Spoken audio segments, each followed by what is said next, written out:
Hello guys, boarding na kami. Ayan. Ayan. Salamat sa Diyos. Walang problema. Ayun o, maupod namon sa likod. Tuman gidya guys kasadya kung mag-oras magtiburuli ang mga OFW. Kaya nga man, pagkatapos naman sang duha ka oras kag 45 minutos nga lupad sang eroplano. Hi, see you Philippines na, bye-bye Hong Kong. Ay, pero pagbalik naman sila nila guys, sabi mo kung ano, ay, so pisngo naman ina, kay siyempre nahidlaw naman sa ila nga mga nabilin dito sa Pilipinas, o araw, ready na sila ba? Nawili to sila kat sinismis kag marites. Ginuli, ako na yaman. Ay, ginuli.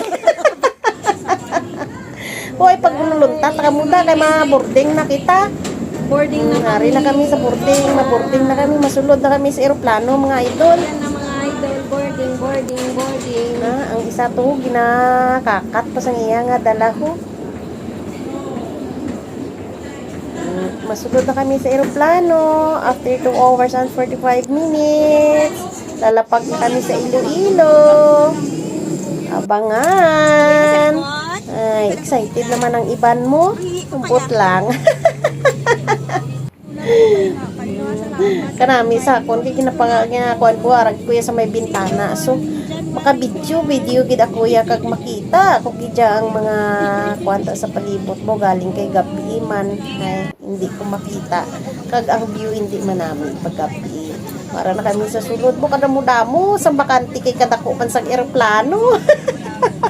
Ay, kanami man sang ila nga ano ho, kagkagwapa sang ila nga mga crew. Abaw! Ambal sa nga akong nga upod, diri lang kuya ho, kay mangihi pa kwa. Ara na, malakat na kami. Ay, abangan nyo na lang ang amon nga pag-abot.